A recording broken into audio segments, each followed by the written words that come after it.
What if the ocean itself holds a grudge? What if the unfathomable depths, silent for millennia, can reach out across centuries, across oceans, to claim what it believes is owed? Can a family truly outrun the ancient debts their ancestors incurred? Or are some legacies eternally bound to the crushing silence of the deep? These are not mere philosophical musings, but the chilling questions at the heart of a little-known saga.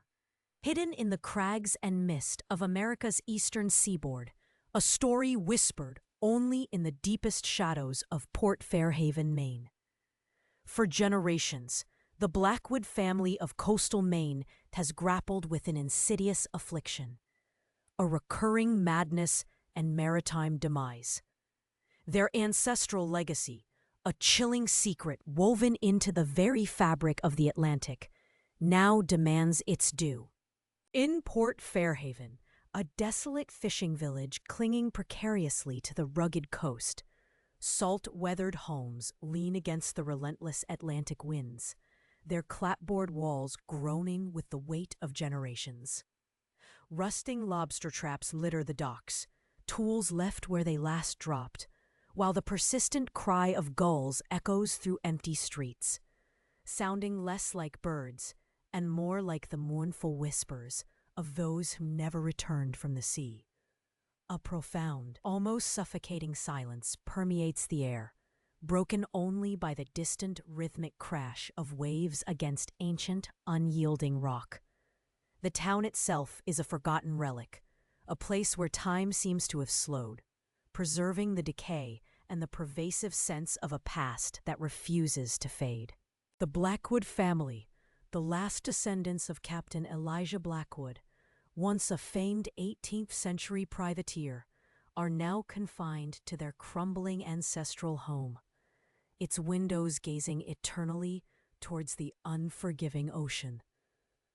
Elias the patriarch bears the quiet stoicism of a man who has seen too much, while his daughter Sarah fights a growing unease, an intuitive dread that something dark lies beneath their lineage. They are not merely inhabitants of Port Fairhaven. They are its unwilling guardians, bound by a terrible terrestrial curse passed down through their blood, a legacy rooted not in cosmic forces, but in a specific, catastrophic historical encounter with something unimaginable in the ocean's depths. Their lives, though outwardly ordinary, are a prison of inherited dread, defined by a secret they can neither escape nor comprehend. The fragile peace of the Blackwood household shatters with the mysterious disappearance of Sarah's younger brother, Thomas. He vanished without a trace from his fishing boat, leaving behind only a crude, hand-drawn map of anomalous deep-sea soundings pointing directly to the Sargasso Sea, and a journal filled with feverish, indecipherable writings about singing stones and sunken guardians.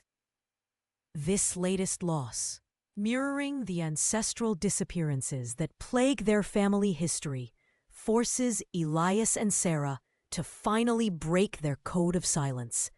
Desperate to understand and perhaps halt the curse, they reach out to the Unspoken Sea, a renowned investigative documentary team known for their pursuit of maritime anomalies, compelling them to document their harrowing family saga and the terrifying truth behind Thomas's vanishing.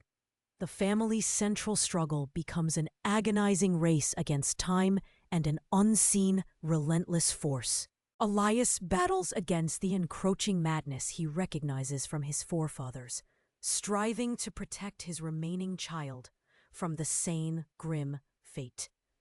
Sarah, fueled by grief and a desperate need for answers, confronts the chilling possibility that their ancestral curse is not merely metaphor, but a living, ancient entity awakened by their ancestors' intrusion.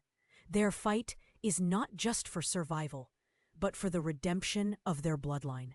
To sever a connection to something ancient and malevolent that demands payment, and to prevent the Sargasso's depths from claiming another Blackwood life. Are you ready to join us on this journey into the unknown depths? The oceanic adventure is just beginning. What secrets lie beneath the Sargasso's tangled surface? The Unspoken Sea broadcast their investigations from a nondescript office on the outskirts of Boston, a hub of academic rigor and quiet skepticism. At its helm was Dr. Eris Thorne, a figure whose very name had become synonymous with the meticulous deconstruction of maritime legends. Thorne was not a man swayed by whispers or the wild-eyed testimonies of the desperate. He was a geophysicist and marine archaeologist, a scholar whose career had been built on the cold facts, hard data of sonar scans, seismic readings, and the careful excavation of submerged historical sites. His office was a testament to his discipline. Shelves crammed with technical papers, bathymetric charts pinned to every available surface, and the faint hum of high-powered computing equipment that processed gigabytes of oceanographic data. Dr. Thorne possessed an intellect as sharp and unforgiving as a deep-sea trench, and an unwavering commitment to the scientific method. He had earned his reputation not by sensationalizing the unknown, but by systematically stripping away the layers of folklore to reveal the geological, historical, or even mundane truths beneath. For Thorne, every anomaly was simply an as-yet unexplained natural phenomenon. The concept of curses, ancestral madness, or sentient entities residing in the abyss were, to him, the desperate narratives of those who lacked the tools or the resolve to confront reality. When the call came from Port Fairhaven, from the stoic Elias Blackwood and his distraught daughter Sarah, Thorne's initial reaction was characteristic. He listened patiently, his gaze fixed on the digital display of a shifting sea current map, his mind already categorizing their story. A tragic case of inherited psychological stress, perhaps, or the desperate rationalization of a family grappling with serial loss.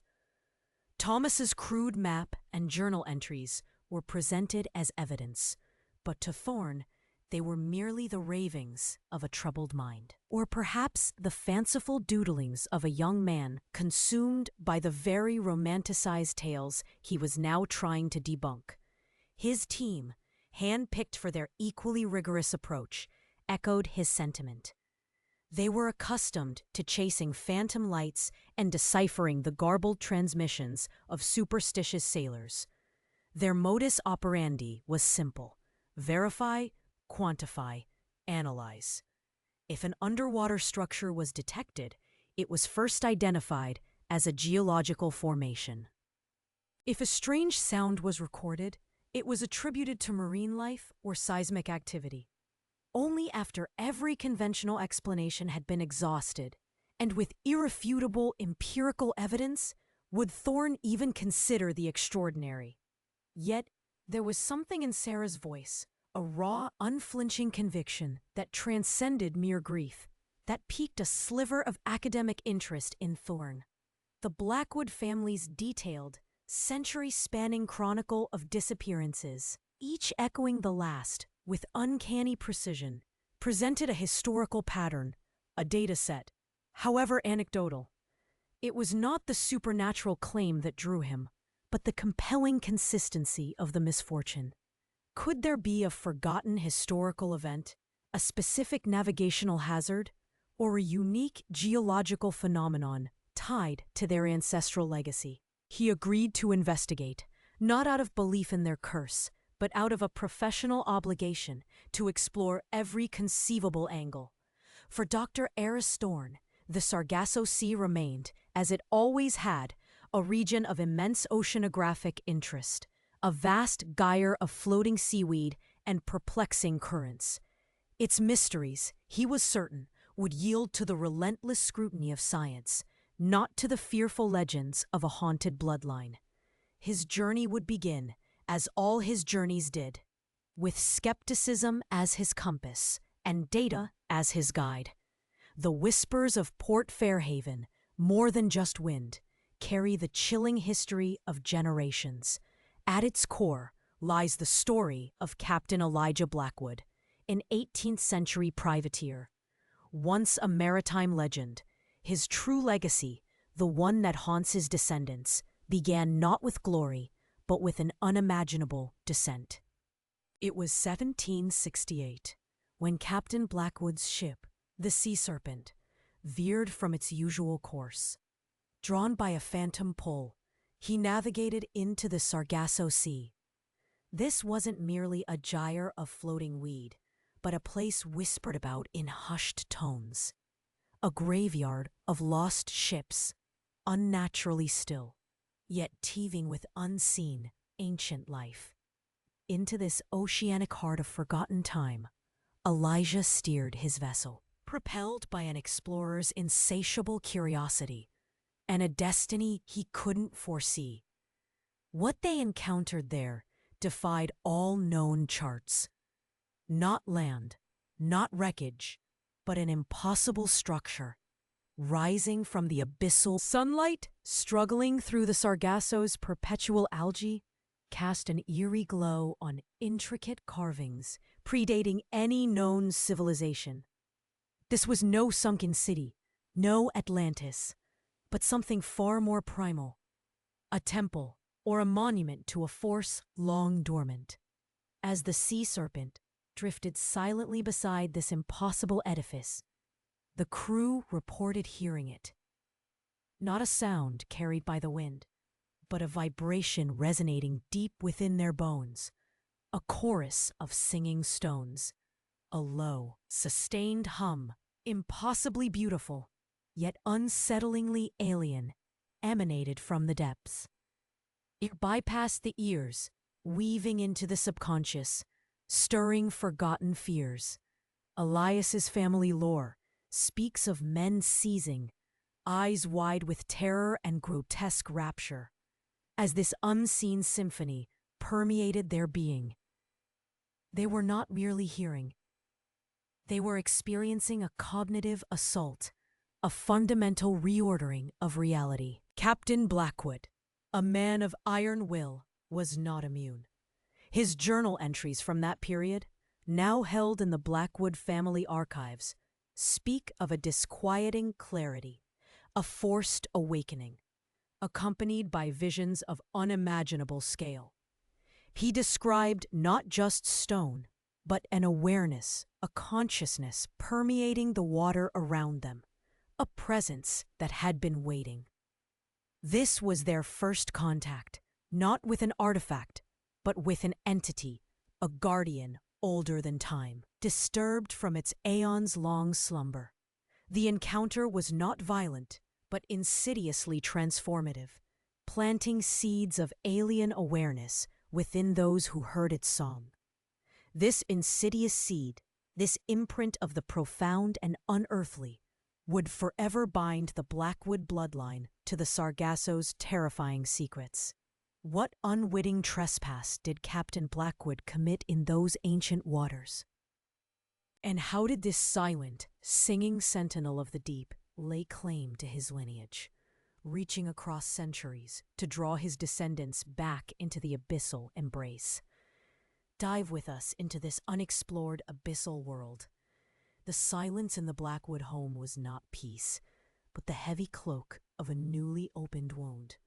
Sarah, her eyes haunted, clutched a tattered leather-bound journal, its salt-worn pages whispering of her brother's final, desperate hours. Elias, stoic but fractured, watched the ceaseless churn of the Atlantic, a man burdened by generations of unspoken dread. Thomas's vanishing wasn't just a tragedy. It was the chilling echo of a cyclical nightmare, a family curse that now pulsed with renewed, terrifying vigor. The quiet despair that had long permeated Port Fairhaven now intensified, an almost suffocating shroud woven from generations of maritime loss and a secret too terrible to voice. Among his sparse belongings, Thomas left behind a crude yet chillingly precise hand-drawn map. Not of coastal currents or familiar fishing grounds, but of deep-sea bathymetry.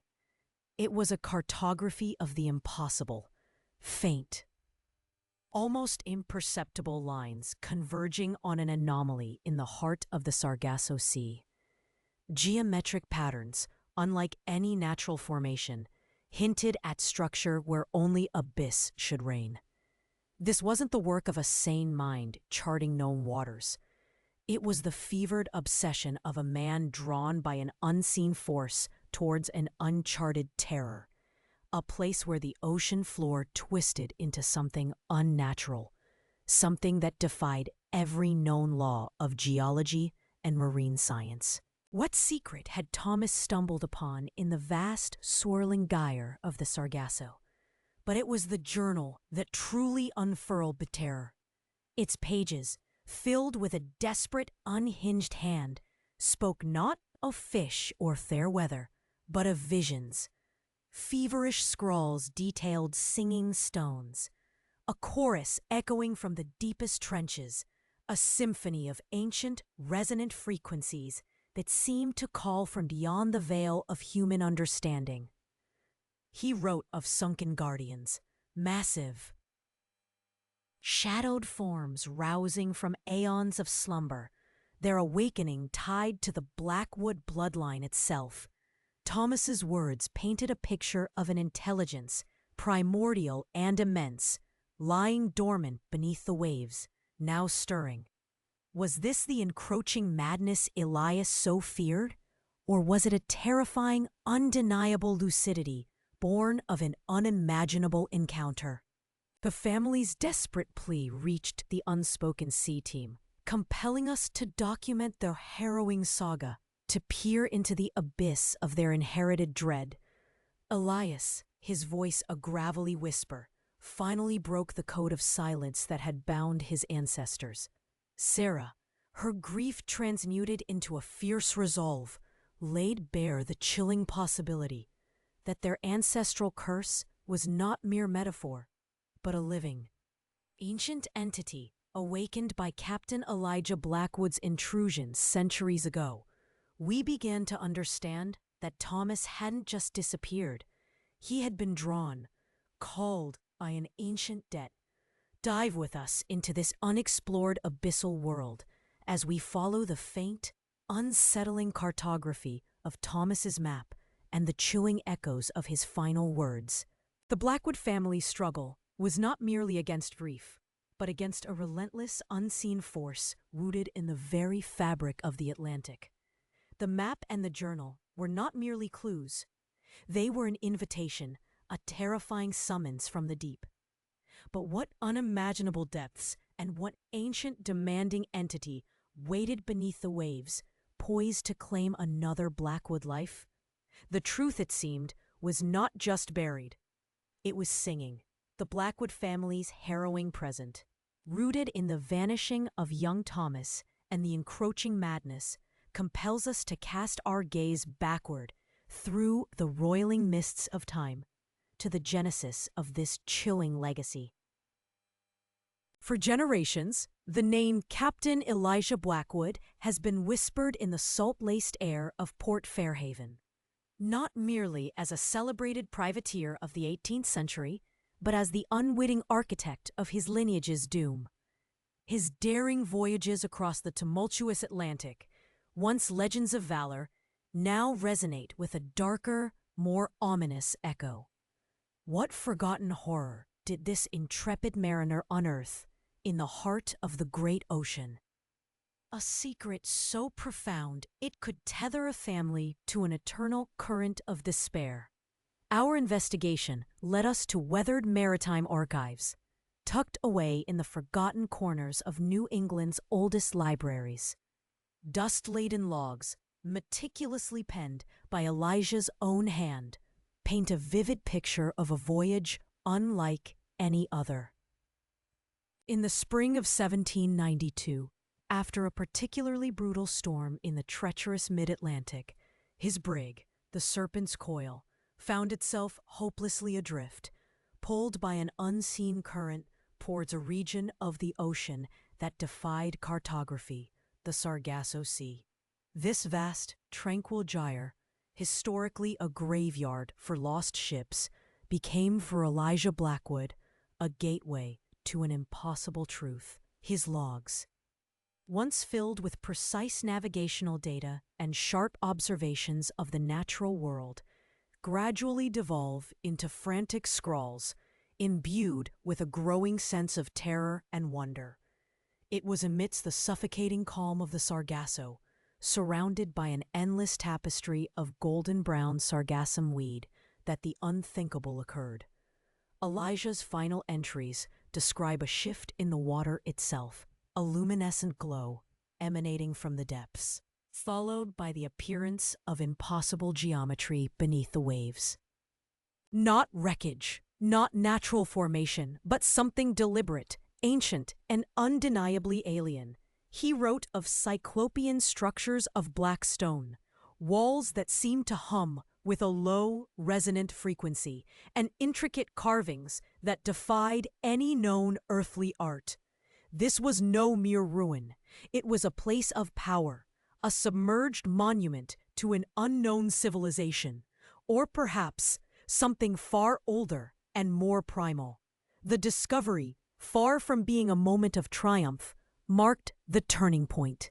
Immediately after his encounter with what he termed the sunken citadel, Elijah Blackwood's demeanor began to fracture.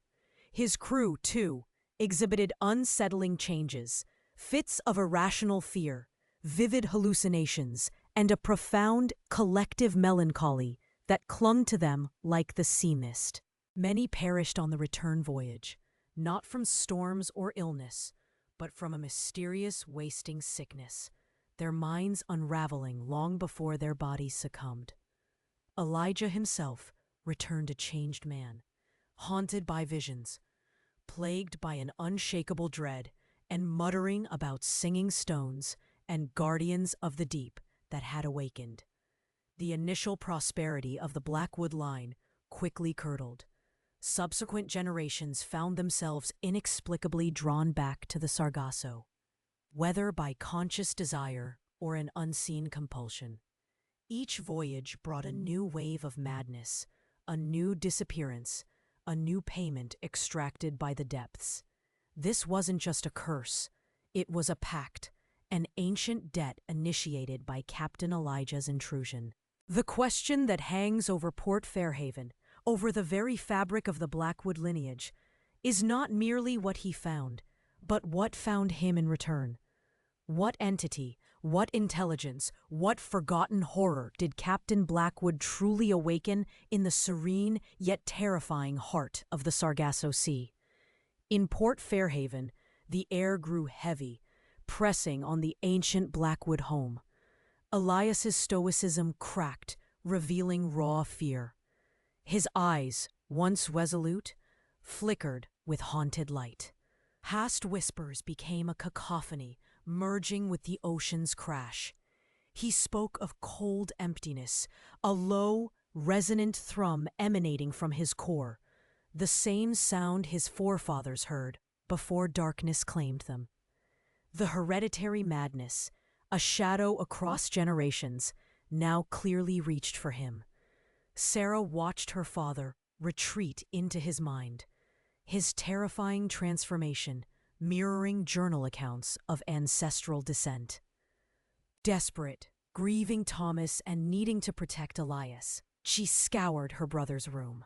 Beneath a loose floorboard, a secret Thomas held, she found not a ledger, but meticulously etched slate tablets, crude yet precise. They depicted Sargasso Sea contours with radiating concentric circles, overlaid with complex musical notation. Beside them, an intricate carving of an alien, eerily familiar deep-sea creature. These tablets, lucid and scientific, suggested Thomas found a method to interact with whatever lay beneath. The singing stones were no metaphor. These were a key, perhaps a device for activation. As Sarah traced the lines, a low, imperceptible hum vibrated through the floorboards, mirroring Elias's terror. It carried an ancient language, a primordial song from unimaginable depths. The carved creature, she realized, was the sunken guardian Thomas referenced, inextricably linked to the hum now drawing them in. This was no mere curse of the mind. This was a direct, terrifying communication, a resonance from the deep, awakened by Thomas's desperate quest. Myth and reality dissolved. The Sargasso Sea was not just legend, but an active, conscious entity reaching into their world. The Blackwood Curse was a tangible, malevolent presence, demanding more than ancestral tribute. It was calling, a siren song from the abyssal darkness. Could they be hearing the call of something ancient and alive, beckoning them towards a fate sealed centuries ago? The oceanic adventure is just beginning. Stay with us, because what we are about to reveal may change your perception of the oceans forever. The fog clung to Port Fairhaven like a shroud, mirroring the weight that seemed to press down upon every weathered clapboard house, every salt-stained fishing boat. It was a place where silence wasn't absence, but a presence, thick with untold stories and unshed tears. This desolate corner of Maine, where the Atlantic's ceaseless roar felt less like a comfort and more like a mournful dirge, was our destination. We were the unspoken sea, drawn by a summons from a family, teetering on the precipice of an ancient horror, a family haunted not by ghosts, but by a bloodline tethered to the crushing depths. Our initial encounter with Elias Blackwood was marked by a quiet stoicism, a man whose eyes held the weary wisdom of generations burdened by an incomprehensible secret.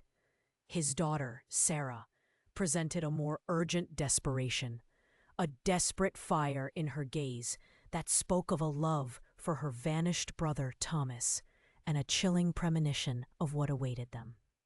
Their ancestral home, a decaying sentinel gazing out at the churning gray expanse, felt less like a sanctuary and more like a mausoleum of inherited dread. Every creaking floorboard, every rattling window pane seemed to whisper tales of maritime demise.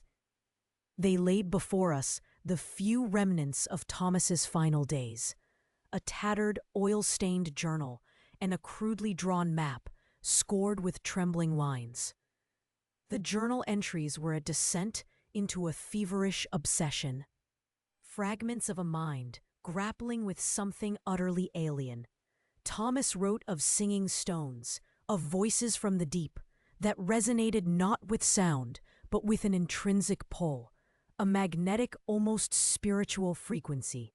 He spoke, too, of sunken guardians, entities that held dominion over forgotten realms beneath the waves, their purpose shrouded in an unfathomable antiquity. The map, chillingly precise despite its amateur execution, pointed to a very specific, anomalous deep-sea sounding within the vast, bewildering expanse of the Sargasso Sea. This was no ordinary disappearance. This was the latest chapter in a terrifying legacy, a curse that had shadowed the Blackwood family since the 18th century, a direct consequence of Captain Elijah Blackwood's fateful encounter with the ocean's darkest secrets. What could an 18th century privateer have stumbled upon in those uncharted waters that would inflict such a lasting generational torment? And how could mere stones and guardians command such power, not just over the ocean, but over the very sanity of a bloodline? The answers, if they existed, lay buried beneath centuries of silence, guarded by the very entity that claimed the Blackwoods as its own. What terrors truly lie hidden beneath the legendary veil of the Sargasso Sea? Are you ready to dive with us into this unexplored abyssal world where history bleeds into nightmare and sanity is but a fleeting illusion? The silence that clung to Port Fairhaven was a living thing, a mournful shroud woven from generations of loss. But within the crumbling Blackwood home, the silence was shattered by the stark reminder of Thomas's final moments. His fishing boat, found drifting, empty, held two chilling artifacts, a crude map and a journal. These were not mere possessions. They were fragments of a mind unraveling, a desperate attempt to communicate a truth too terrible to grasp, a terrifying whisper from the deep. The map, drawn with frantic, uneven lines, was less a navigational aid and more a feverish diagram. It depicted an area deep within the heart of the Sargasso Sea, marked with anomalous sonar readings, impossible depths, unnatural formations, all pointing to a single, terrifying locus. It wasn't just a location. It felt like a target, a destination Thomas had been inexorably drawn towards. Sarah traced the lines with trembling fingers, a chilling premonition prickling her skin. What had he truly seen on his instruments that defied known bathymetry?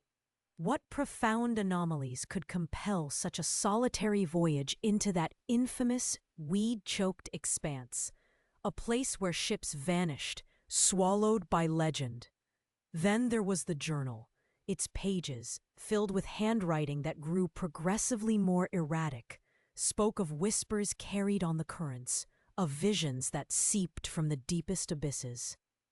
Thomas wrote of singing stones, not geological formations, but entities that pulsed with an unheard melody, a chilling siren call from beneath the waves, a song meant for his ears alone. He described sunken guardians, not as inert statues, but as ancient, sentient protectors of something hidden, unspeakably vast. Elias, his face etched with familiar despair, recognized the terrifying pattern.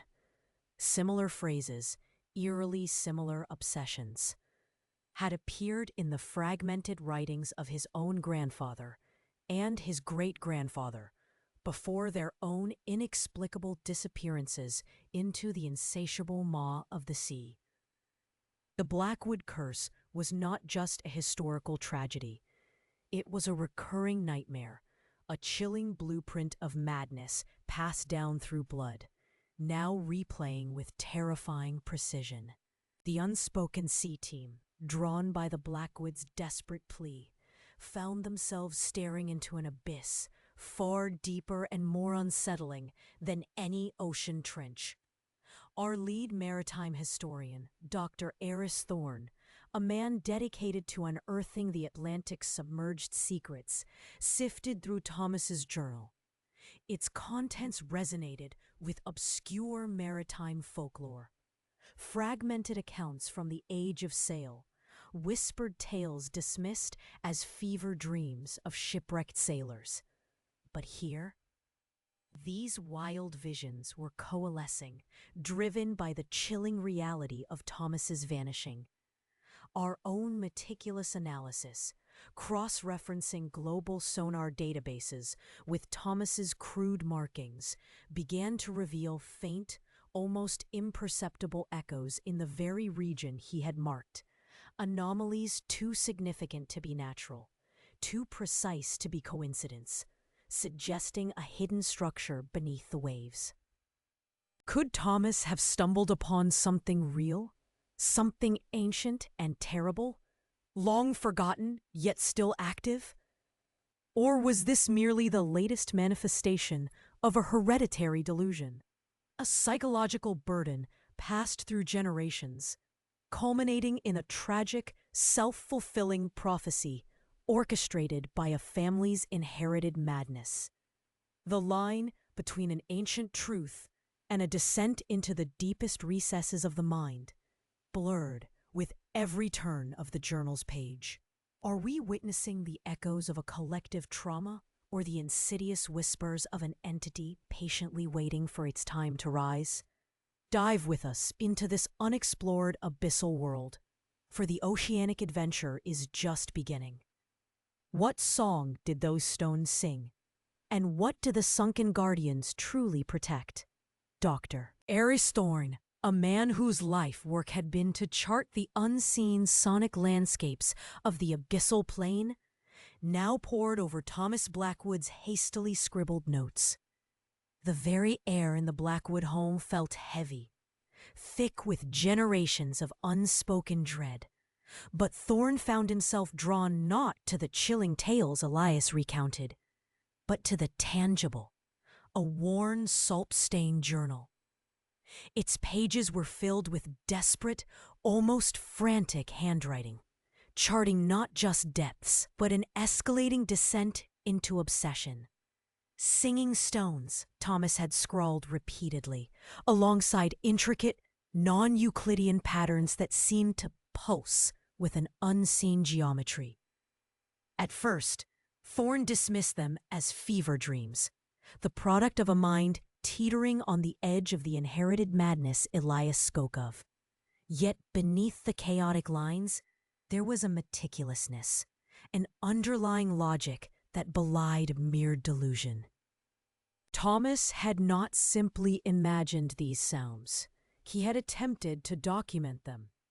The accompanying map, crudely drawn on aged parchment, revealed a singular focus, a precise coordinates block within the vast, seaweed-choked expanse of the Sargasso Sea. But it was not the coordinates that gave Thorne pause. It was the annotations, minuscule symbols clustered around the target zone. Symbols that, to his trained eye, resembled a rudimentary form of sonic notation, almost like a primordial musical score. Could Thomas have been attempting to transcribe something truly alien? The Unspoken Sea team, accustomed to the bizarre, still felt a tremor of unease. Thomas's scrawls weren't just descriptions. They were a desperate attempt at communication. He wrote of frequencies that twisted the mind, of resonances that tugged at the very fabric of memory.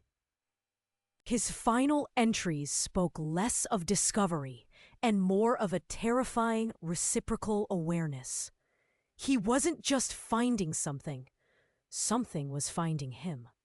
Thorne began cross-referencing Thomas's notations with known geological formations and deep-sea acoustic phenomena. Nothing aligned. The patterns were too complex, too deliberate for natural occurrences. He even consulted archived naval sonar data from the region, searching for anomalies. What he found was unsettling. Decades of unclassified soundings from the Sargasso showed fleeting, inexplicable harmonic pulses, often dismissed as equipment malfunction or unusual whale song. Yet they occurred with a disturbing regularity precisely within Thomas's marked zone. This was no random affliction. This was a response. Elias's fear, Sarah's intuitive dread, they were echoes of a much larger, darker symphony. The singing stones were not geological nor entirely biological. They were perhaps something else entirely. As Thorne traced one of Thomas's more elaborate symbols, a faint, almost imperceptible vibration resonated through the aged parchment. A sensation so subtle it could have been imagination. Yet it lingered, a cold, metallic hum deep within the bone. Was this the first contact Thomas had unknowingly made? And if so, what kind of entity communicated not through wounds, but through an ancient, unsettling melody that drove men mad?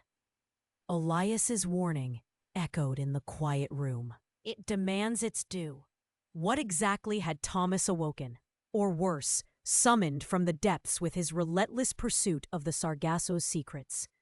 The oceanic adventure is just beginning. Thomas's room, a testament to a mind consumed by the ocean's enigma, offered no easy answers. His scattered notes, a maelstrom of frantic sketches and cryptic symbols, painted a portrait of a man teetering on the precipice of a terrifying revelation. The hand-drawn map, its lines precise yet hauntingly vague, focused on an impossible convergence within the Sargasso, a point marked by an almost childish drawing of a jagged, towering structure. But it was his journal, its pages water-stained and warped, that held the true horror. Here, the feverish script spoke not of treasure or discovery, but of an oppressive, ancient presence. He wrote of the song, a low, resonant thrumming that seemed to emanate from the very fabric of the deep, a sound that drove men mad, yet compelled them towards its source. And then the guardians, described as colossal, silent sentinels rising from the abyssal plains, their forms indistinct yet undeniably watchful. Elias Blackwood, his eyes hollowed by a lifetime of inherited dread, watched our team sift through his son's final desperate pleas for understanding. Sarah, however, found a chilling parallel. "He wasn't describing a place," she whispered, her voice barely audible above the wind rattling the old house. "He was describing a torment, the same torment that took my grandfather and his father before him." The Blackwood Family Archives, a trove of maritime logs and personal diaries stretching back to Captain Elijah, revealed a disturbing pattern. Not merely disappearances, but accounts of inexplicable terror, of men hearing the sea's lament before their vessels vanished without a trace, often near the very coordinates Thomas had meticulously drawn. Was this shared madness merely a coincidence, a familial predisposition to the cruelties of the sea, or something far more insidious, a hereditary echo of an encounter that transcended time itself? One entry, dated 1803, from a merchant vessel captained by Elias's great-great-grandfather, Nathaniel Blackwood, stood out. It spoke of a sudden, unnatural stillness in the Sargasso, a suffocating calm, broken only by a deep, vibrational hum that seemed to penetrate the hull itself. The log detailed the crew's rapid descent into paranoia, their visions of immense, shadowy forms moving beneath the waves. Nathaniel, a man known for his unflappable courage, documented his own struggle against an overwhelming urge to jump overboard, to join the chorus. He described a profound sense of ancient intelligence, not malevolent, but indifferent, a force that simply was. This chilling account ended abruptly, with the logbook found adrift weeks later, the ship and its crew never seen again. The parallels to Thomas's recent entries were too stark to ignore, painting a grim tapestry of inherited trauma, each generation drawn inexorably closer to the source of their ancestral torment. But what if the madness was not a curse, but a desperate attempt to communicate, a distorted echo of an unimaginable truth imprinted upon the Blackwood psyche? What if Thomas, in his final days, was not succumbing to the affliction, but finally understanding it? The implications send a shiver through the very foundation of our understanding of human perception and the ocean's vast, untouched mysteries. We began to realize this wasn't just a family tragedy. It was a key, perhaps the only key, to unlocking a secret the Sargasso Sea has guarded for millennia. Dive with us into this unexplored abyssal world as we trace the footsteps of the Blackwoods, not into madness, but into the chilling heart of an ancient enigma. For the closer we look, the more the lines between sanity and revelation begin to blur. pulling us deeper into the ocean's embrace. And what if the guardians Thomas spoke of are not merely constructs of a fevered mind, but something real, something ancient, stirring from its ageless slumber beneath the waves, waiting? The whispers of Port Fairhaven, once dismissed as mere folklore, find their chilling echo in the forgotten logs of Captain Elijah Blackwood. His privateering exploits, celebrated in dusty maritime archives, mask a far more sinister journey.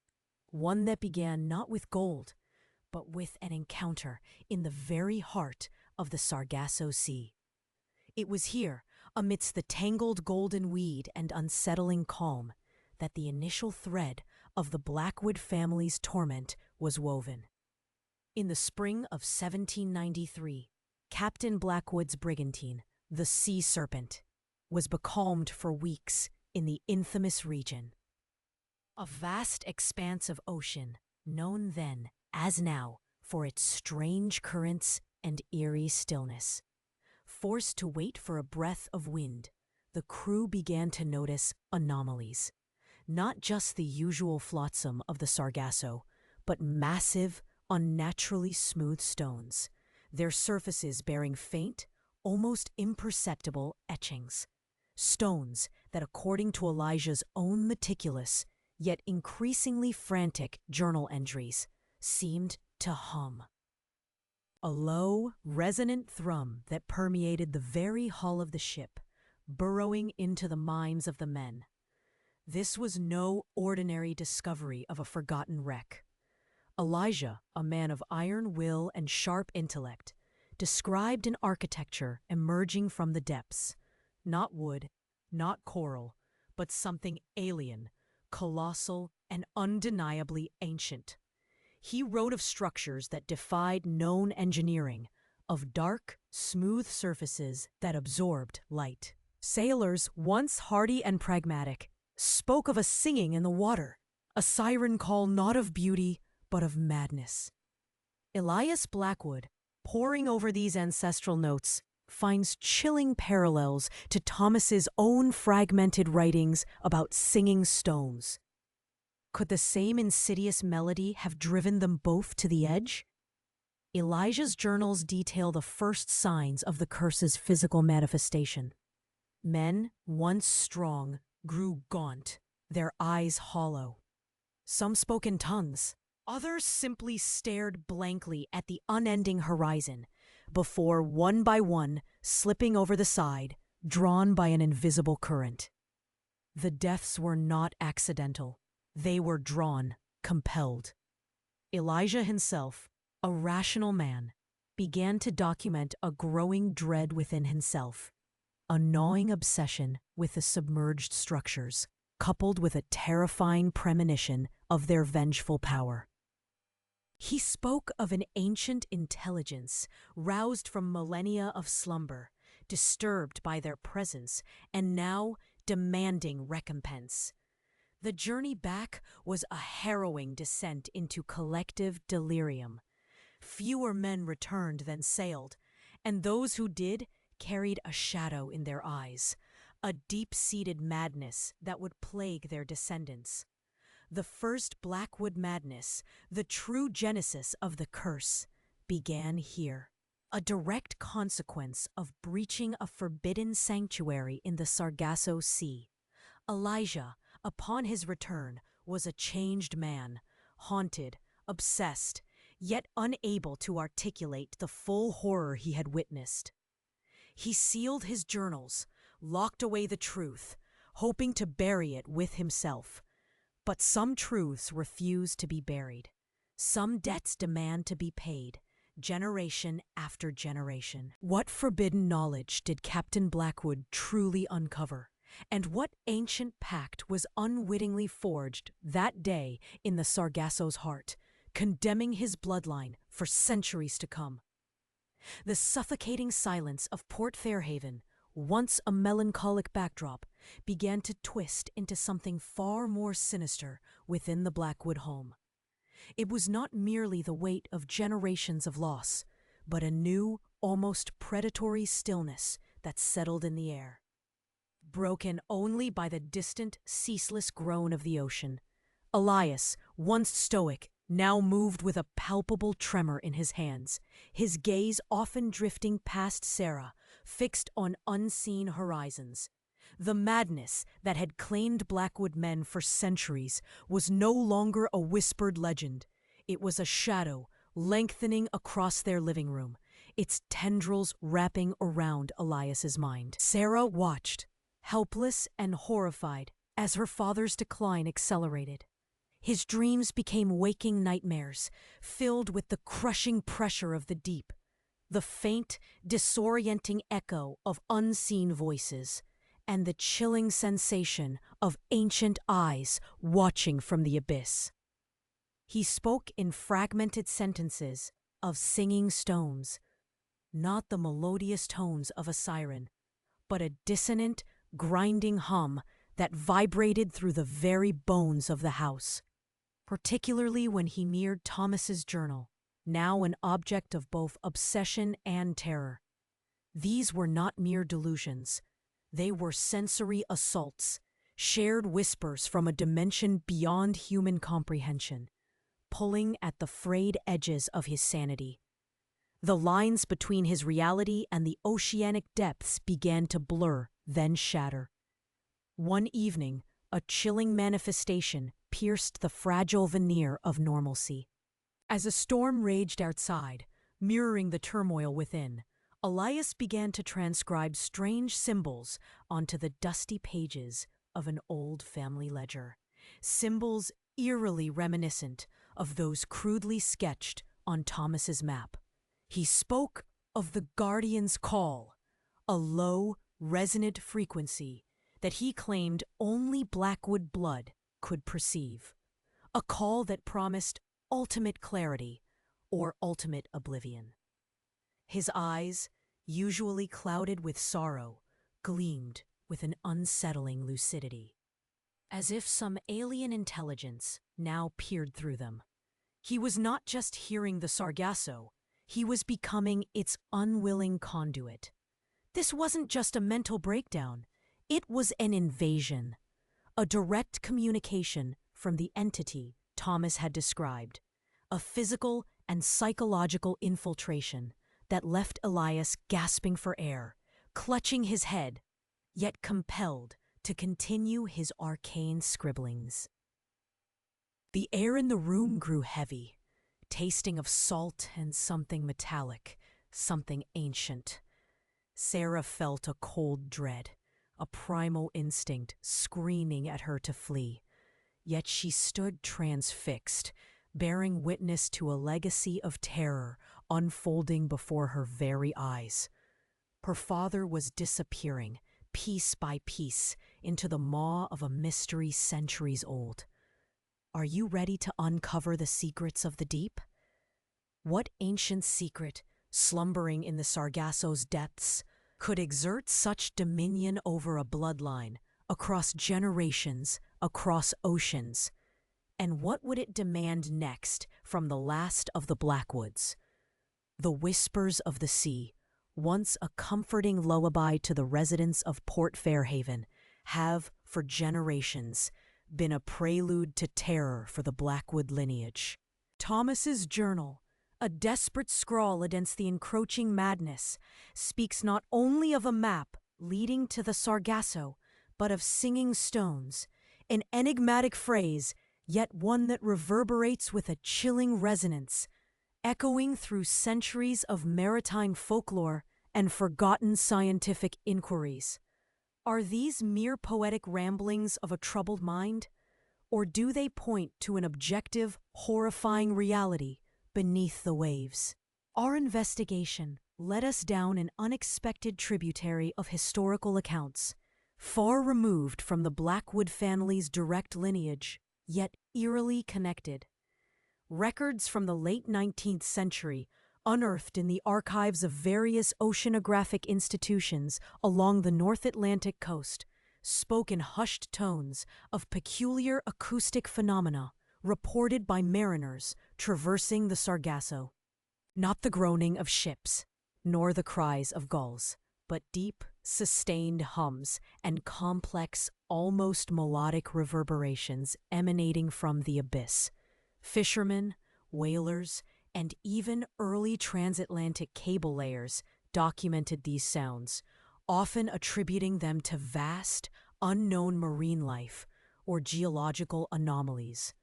But some spoke of a different quality, a sound that seemed to resonate not just through the water, but directly into the very minds of those who heard it, inducing disorientation, vivid hallucinations, and in some tragic cases, profound madness. One particularly disturbing account found within the journals of a forgotten British survey ship, the HMS Challenger, a vessel renowned for its pioneering deep-sea explorations, describes an incident in the Sargasso in 1874. A sailor, after hours of listening to what he described as the song of the sunken world, began to exhibit extreme paranoia, claiming the ocean itself was speaking to him, demanding an unspoken tribute. He vanished overboard days later, his shipmates attributing his demise to the Sargasso madness. Coincidence? Or a pattern emerging, connecting these historical oddities to the Blackwood's inherited affliction? The scientific community of that era, limited by nascent technology, struggled to explain these phenomena. Theories ranged from unique underwater currents creating resonant cavities to hydrothermal vents emitting infrasonic frequencies. Yet, none fully accounted for the psychological impact described. Modern oceanographers, with their advanced hydrophones and sonar mapping, have occasionally detected anomalous, low-frequency sounds from the Sargasso, sometimes dubbed bioducks or whale songs, of unknown origin. But these are typically isolated events, fleeting whispers in the vast silence of the deep. What if the sounds experienced by those old sailors, and perhaps by Thomas Blackwood, were of a different order entirely? What if the singing stones are not merely geological formations, but ancient constructs designed to resonate, to communicate, or perhaps to control? This hypothesis, while bordering on the speculative, provides a chilling new lens through which to view the Blackwood Purse. If the Sargasso harbors structures capable of emitting sounds that disrupt the human mind, then Elijah Blackwood's initial discovery might have inadvertently activated a dormant mechanism, one that has since found a grotesque resonance within his bloodline. The madness, then, would not be a mere genetic predisposition, but an ongoing, generational exposure to an ancient sonic assault. A legacy not just of dread, but of constant, unheard torment. The questions multiply, each more unsettling than the last. Were these singing stones naturally occurring, or were they deliberately placed? And if so, by whom? What purpose did they serve? And most critically, why, after centuries of silence, have they seemingly reawakened, echoing a death knell specifically for the Blackwood family? The ocean's depths guard secrets not only of life, but of mind, and perhaps of dominion. The pursuit of these answers drags us deeper into a labyrinth of sound and silence, where the line between natural phenomenon and ancient malevolence blurs into a horrifying truth. Are you ready to dive deeper into the chilling symphony of the Sargasso? The whisper of the Sargasso, so often dismissed as the lament of the wind through tangled seaweed, began to take on a more sinister cadence when we delved deeper into Thomas Blackwood's feverish scrawlings. Singing stones, he had called them, his hand shaking on the page. Ancient guardians that hum a forgotten melody. This wasn't merely the product of a fevered mind. It was a fragment of a much larger, more terrifying mosaic. For generations, the sea had been a canvas for human fears, a repository for the unexplainable. But what if some of those tales, woven into the fabric of maritime lore, were not just metaphors, but echoes of a truth too profound to comprehend. Our investigation led us to forgotten archives, to dust-choked logbooks, and dispatches long considered spurious. Among them, a chilling account from a Dutch merchant captain, Hendrik van der Meer, who, in 1789, nearly a decade after Elijah Blackwood's fateful voyage, reported an incident in the very heart of the Sargasso. His crew, gripped by an inexplicable malaise, spoke of an omnipresent, low-frequency thrumming emanating from beneath the waves. A sound they described not as a ship's groan or a whale's song, but as a stone choir, a resonant vibration that seemed to seep into their very bones, stirring latent fears and driving some to the brink of delirium. Van der Meer, a man of stark practicality, documented the unusual behavior, the inexplicable dread, and the profound shared hallucinations that plagued his ship for days, before a sudden, terrifying shift in currents propelled them out of the Sargasso's grasp. His account was officially attributed to scurvy or contaminated provisions, dismissed by the Admiralty as the ramblings of a crew unhinged by isolation.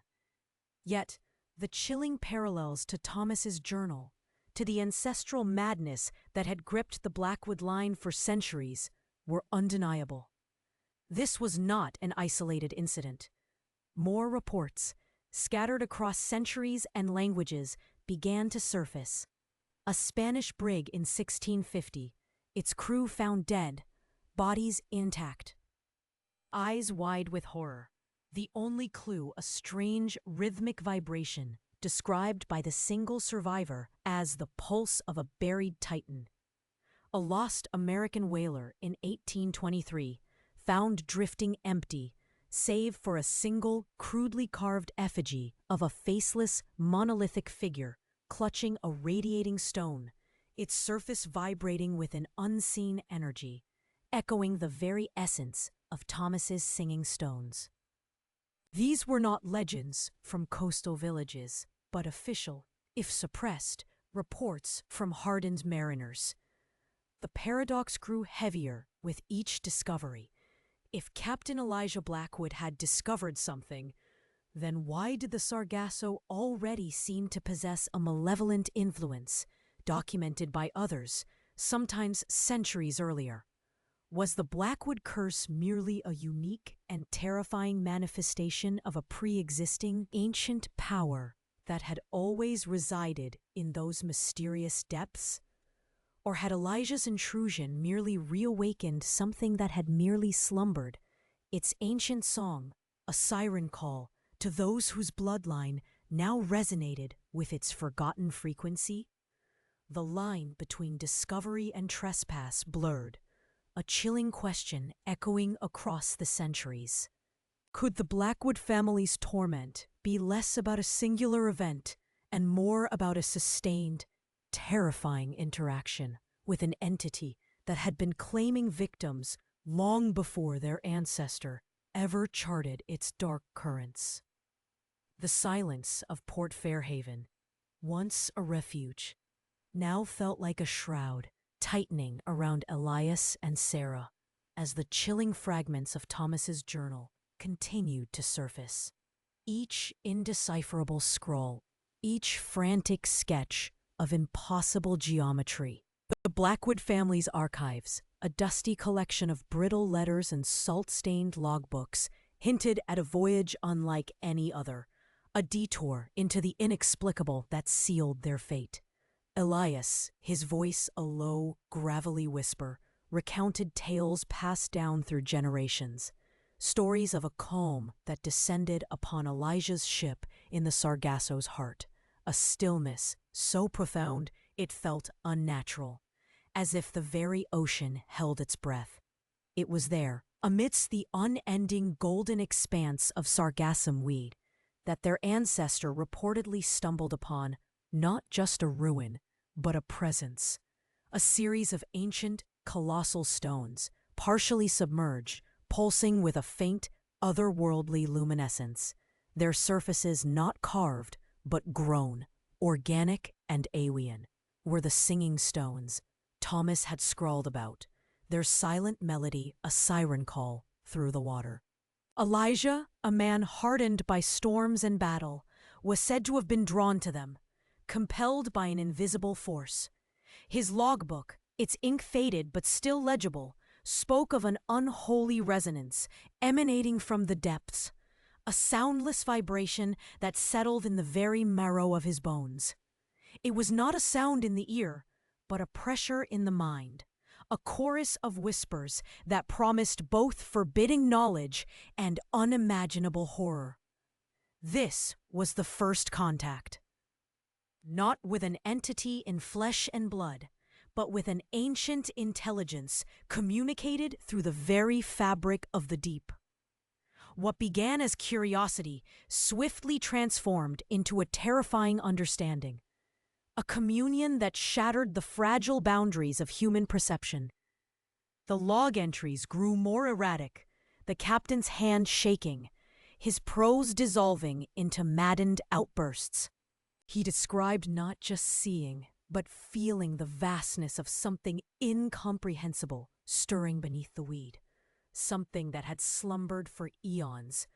The stones, he wrote, were conduits, anchors for a power beyond mortal reckoning. They did not merely hum, they imprinted upon the mind, planting seeds of an alien consciousness. The crew, too, began to show signs, their eyes haunted, their conversations devolving into fearful whispers about shapes in the water, about shadows that moved against the lightless backdrop of the abyss. This wasn't merely a discovery, it was an infection of the soul, a psychic invasion from the depths. When Elijah finally broke free from that accursed patch of sea, his sanity was irrevocably fractured. The logbook abruptly ended, replaced by pages filled with geometric patterns eerily similar to Thomas's later drawings, and repetitions of a single chidden phrase. The debt is sworn, the silence speaks. His return to Port Fairhaven was not one of triumph, but of a broken spirit, a mind haunted by echoes of the deep. The madness that followed, the cyclical disappearances, the unyielding draw to the Sargasso, it all began with that single devastating encounter. The stones, it seemed, had marked their lineage, binding them to a truth too terrible for human minds to fully grasp. But what exactly was the nature of this ancient debt, and what did it demand of the Blackwood bloodline even centuries later? The silence clinging to Port Fairhaven had transformed. No longer mere historical weight, but an active, chilling presence. The rhythmic crash of waves, once a lullaby, now sounded like an inexorable countdown. It was then the first true anomalies emerged. Fishermen reported strange, unnatural lights beneath the ocean's surface at night. Not bioluminescence, but sustained glows, like submerged beacons calling from an unseen depth, their origin utterly unknown. Then came the currents. Seasoned mariners, knowing the Atlantic's temperament, battled unpredictable eddies. Sarah sought scientific explanations but found no answers. The anomalies defied patterns, mocking human understanding. They were specters in the water, echoes of something monumental struggling to surface. The air in Port Fairhaven thickened, heavy with an ozone tang after the lights appeared. Compasses spun erratically, radios crackled with phantom voices like mournful singing. Whales breached with frantic desperation, their calls painful. Birds abandoned coastal perches, flying inland as if fleeing an unseen predator. This wasn't merely a family curse, it was an affliction spreading, a ripple from a central, submerged disturbance. Are you ready to uncover the secrets of the deep?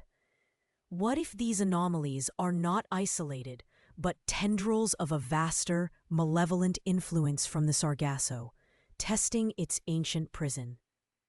Elias, haunted by dreams of submerged cities and melodic stone, felt drawn to the sea despite his fear. His mind, a battlefield, fought hereditary madness. Sarah watched, helpless, as he drifted, pulled by inherited memory and an ancient summons. The physical world mirrored the Blackwood Line's disintegration. What horrifying secret did the Sargasso Sea begin to leak into their world? And how much longer could Port Fairhaven and the Blackwood family withstand its insidious touch? Captain Elijah Blackwood was no stranger to the ocean's unpredictable temperament. His reputation, forged in the crucible of the late 18th century maritime world, spoke of courage, cunning, and an almost supernatural ability to navigate treacherous waters. But even his seasoned resolve would be tested by the voyage that sealed his family's fate. A journey into the heart of the Atlantic's most enigmatic expanse, the Sargasso Sea. Here, beneath a canopy of perpetual calm, where currents converge and golden sargassum weed stretches in an unending labyrinth, Elijah Blackwood steered his brig, the Serpent's Coil, towards an unknown destiny. His logs, meticulously preserved, tell a story of escalating strangeness. Compass needles spun wildly. The very air grew heavy with an unspoken pressure, and whispers, faint yet insistent, seemed to rise from the glassy surface itself. Then, amidst a patch of weed, thicker than any known, something appeared. Not a natural formation, but an impossibility. A structure, dark and monolithic, rising from the abyssal depths like a forgotten dream. Its lines were too perfect, too alien for any human hand.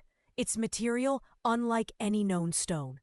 It defied logic, a silent sentinel from a time before time. Was this the singing stone Thomas Blackwood scrawled about? Was this the origin of the insidious melody that haunted the Blackwood Line? Elijah's account speaks of profound, disorienting awe.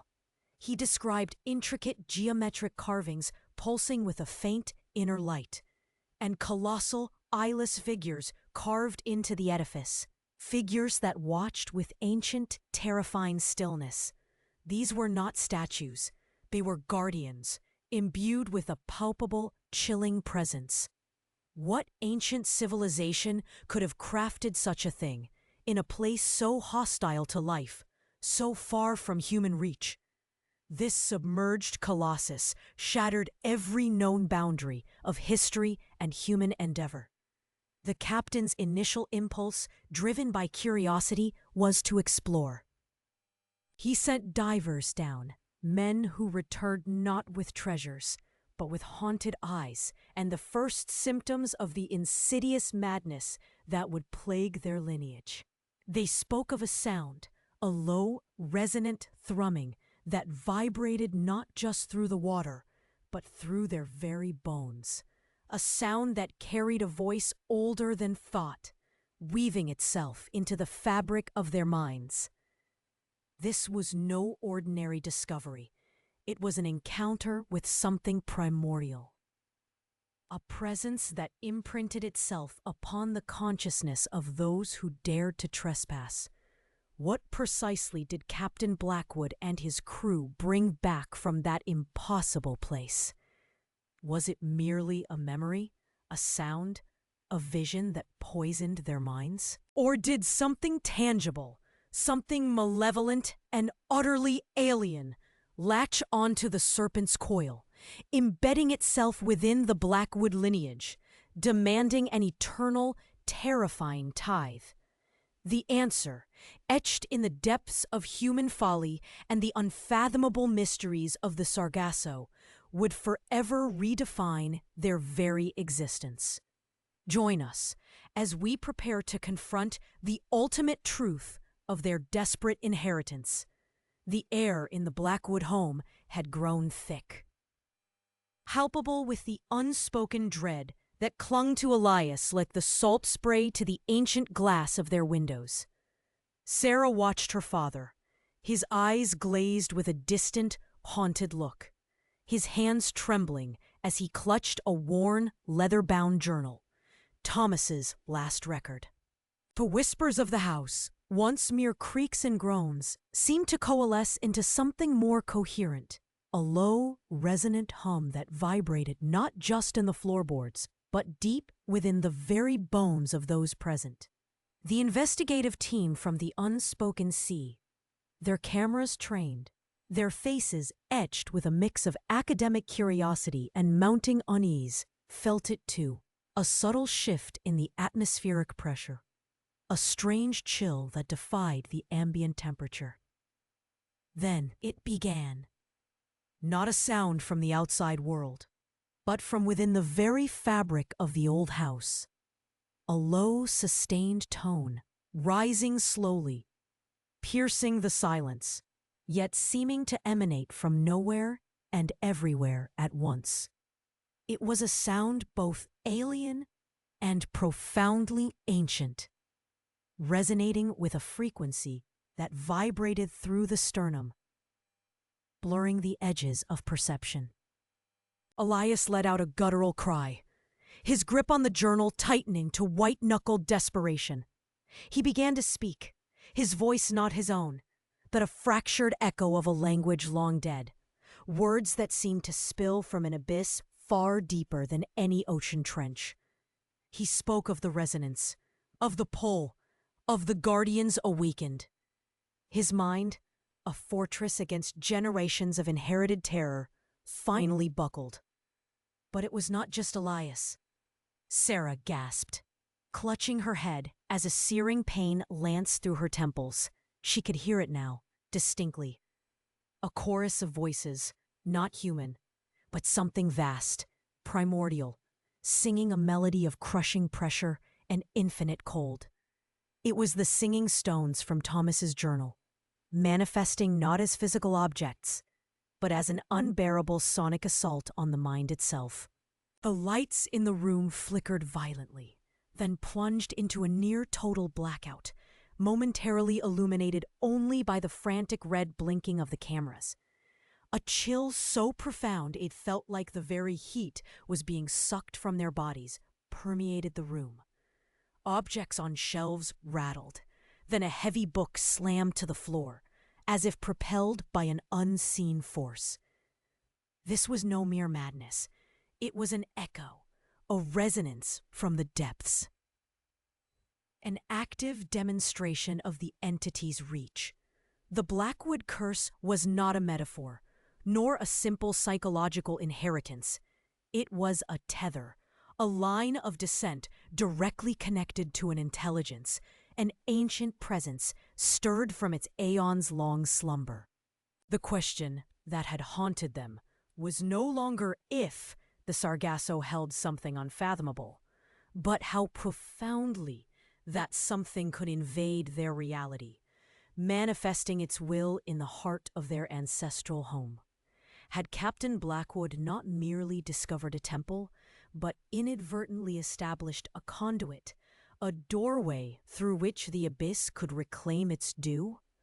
And if so, what terrifying toll was it now demanding, directly from the living? Breathing descendants of its first trespasser, the phenomenon was real, and it was here. The whispers from the deep, once confined to Thomas's frantic journal, now resonate with a chilling clarity. We've spoken of the singing stones, a fragment of his descent into the unknown. But what if these weren't mere metaphorical melodies? What if they were an actual, ancient transmission, a frequency designed not to invite, but to repel? The Blackwood madness, the insidious decay of their minds, might not be a curse in the conventional sense, but a horrifying resonance, a psychic echo of Captain Elijah's fateful intrusion. Imagine a world beneath the waves, not merely home to silent depths, but vibrant with a spectrum of unheard sounds, frequencies that pierce the veil of our understanding. Ancient cultures, from the Maori to the Norse, spoke of lands that sang, of mountains that hummed with forgotten power. Could the Sargasso, with its abyssal secrets, harbor such a place? And could these singing stones be a form of active acoustic defense designed to protect something unimaginably old, something that resents intrusion? The guardians Thomas scribbled about. Perhaps they are not monstrous leviathans, but manifestations of this very energy, constructs of sound and light that exist to deter, to disorient, to drive mad those who draw too close. Captain Elijah Blackwood, in his reckless pursuit of privateering glory, might have been the first to cross this invisible sonic barrier. His initial encounter, recorded perhaps in fragmented, delirious logs, could have imprinted upon his very being, and by extension, upon his bloodline, a susceptibility to these frequencies, the recurring madness, the generations lost to the sea. Not a random fate, but a targeted response, a defense mechanism triggered anew whenever a Blackwood descendant approached the forbidden zone. This theory, unsettling as it is, gains chilling traction when we examine obscure hydrographic charts from the late 19th century, suppressed for decades, that show inexplicable sonar anomalies near the very coordinates Thomas meticulously mapped. These aren't just geological formations. They hint at structured, pulsating energy fields, patterns that defy natural explanation. They suggest a deliberate design, a conscious, almost living boundary. Are we not dealing with a mere sunken relic, but an active, ancient sentinel, its purpose to guard against a world it no longer trusts? The Blackwood's agony, their hereditary torment, becomes a stark warning. Their bloodline, intrinsically linked to that first transgression, is not just cursed, but is a beacon for the ancient depths, a perpetual target. Elias's encroaching madness, Sarah's intuitive dread. They are experiencing a heightened manifestation of this deep-sea retaliation. The search for Thomas, for understanding, is no longer just about a missing person. It is about confronting a living boundary, a primordial intelligence that views humanity as an invasive species. Are we merely witnessing the slow, agonizing retribution for a trespass committed centuries ago? Or is something far grander, far more terrifying, about to awaken from its aeons-long slumber? We have journeyed through the Blackwood lineage, charting the chilling progression of a curse that transcends mere superstition. From Captain Elijah's fateful encounter to Thomas's tragic vanishing, a pattern emerges, not just of maritime demise, but of a descent into madness, a fracturing of the mind that precedes the deep's final embrace. But what if this mental unraveling isn't just a symptom, but an integral part of the entity's insidious grip? What if the singing stones Thomas described weren't merely an external phenomenon, but a key to unlocking the true terror within? New forensic analysis of Thomas's salvaged recordings, combined with historical medical records of the Blackwood family, paint a horrifying picture. Researchers from the University of Maine, working in conjunction with our team, discovered an anomalous auditory frequency embedded within the deep-sea soundings Thomas had obsessively charted. A frequency almost subliminal, just beyond the normal range of human hearing, yet undeniably present.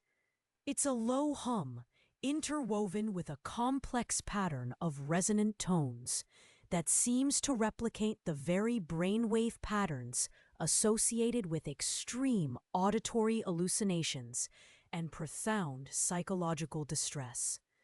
The Blackwood madness, it seems, might not be a genetic predisposition, but an induced state, a symphony of decay. This revelation brings us back to the sunken guardians.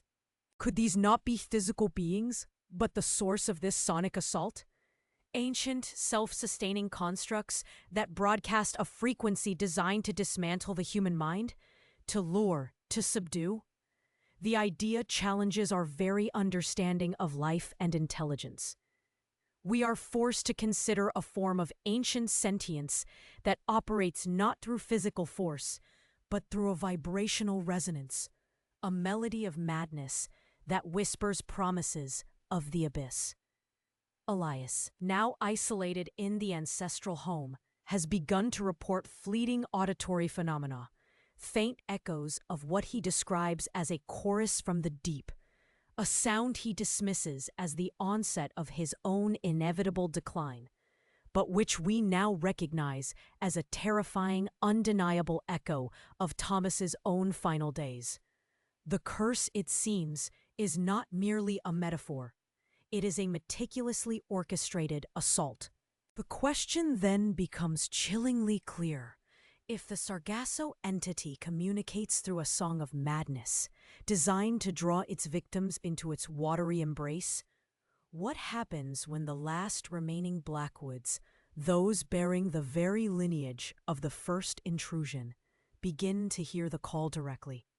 Can Elias and Sarah withstand a psychological onslaught designed over centuries? Or is their destiny already sealed by a note only their bloodline can truly perceive?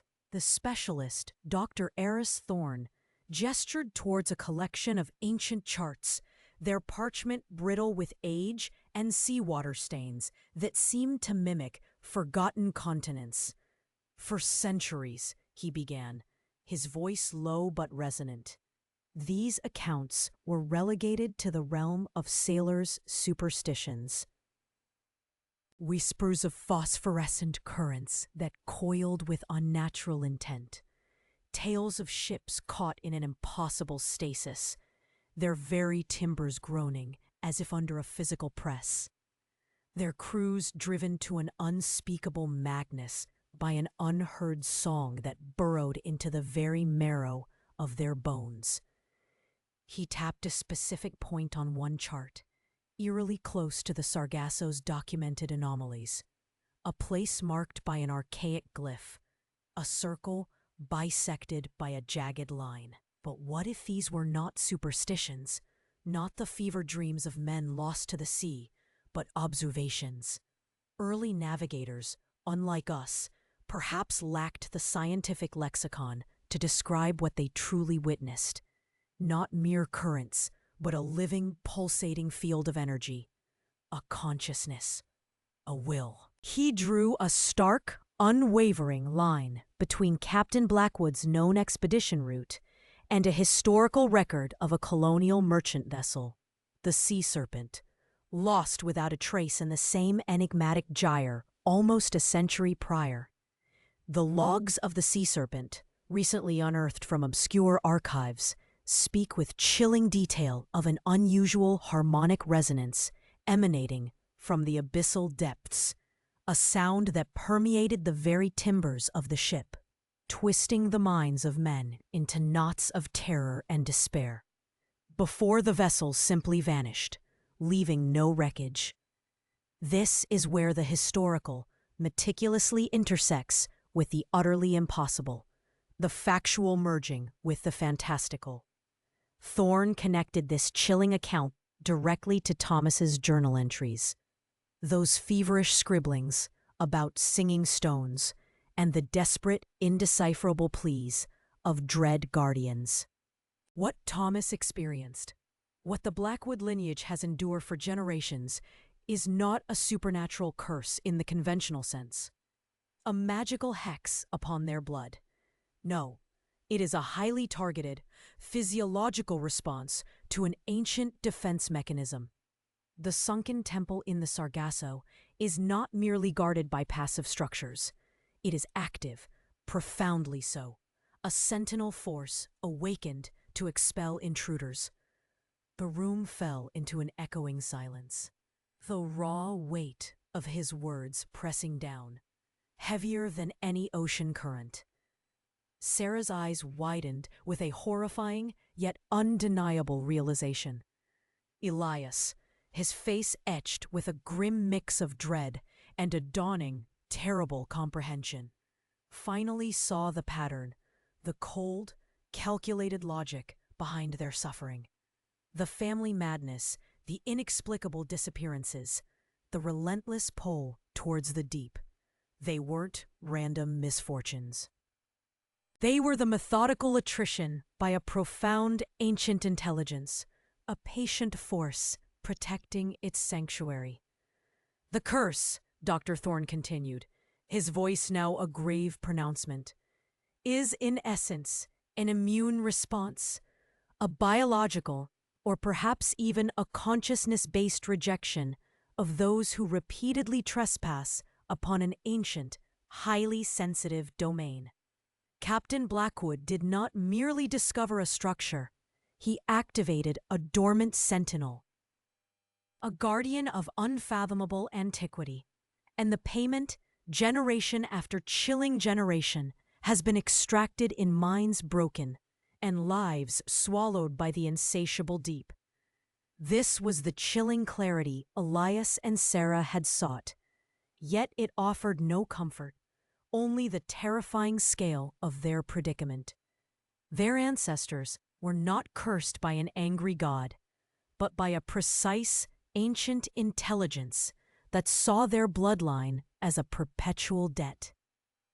The final confrontation for the Blackwoods is not a battle of wills against some mythical beast, but a stark, terrifying understanding that they are irrevocably tied to an entity that has been patiently, relentlessly dismantling their line. The question now isn't if they can escape, but how one severs a debt owed to the very fabric of the deep, a debt that permeates the very water they sail upon. Are you ready to confront the ultimate price of discovery? Dive with us into this unexplored abyssal world. The silence of Port Fairhaven, once a heavy shroud, now carries a different resonance for Elias and Sarah Blackwood. The madness, the insatiable pull towards the Sargasso, it receded. Not vanished, perhaps, but quelled. Thomas, tragically, was never found, his fate echoing generations of Blackwood men claimed by the deep. Yet, in the wake of our journey, a fragile peace, born of terrible knowledge, settled upon the crumbling ancestral home. Elias, no longer fighting the encroaching shadow, now watches the sea with a quiet understanding, a reverence for the ancient forces that once consumed his lineage. Sarah, forever marked by the grief of her brother's loss, has found a new purpose. She meticulously archives the family's journals, the strange maps, the fragments of lore, becoming an unintentional chronicler of the inexplicable, a guardian of the truth her ancestors paid such a terrible price to glimpse. The Blackwood legacy, once a curse of demise, has transformed into a profound, if somber, vigil. They are no longer merely victims, but witnesses, inheritors of a terrible beauty.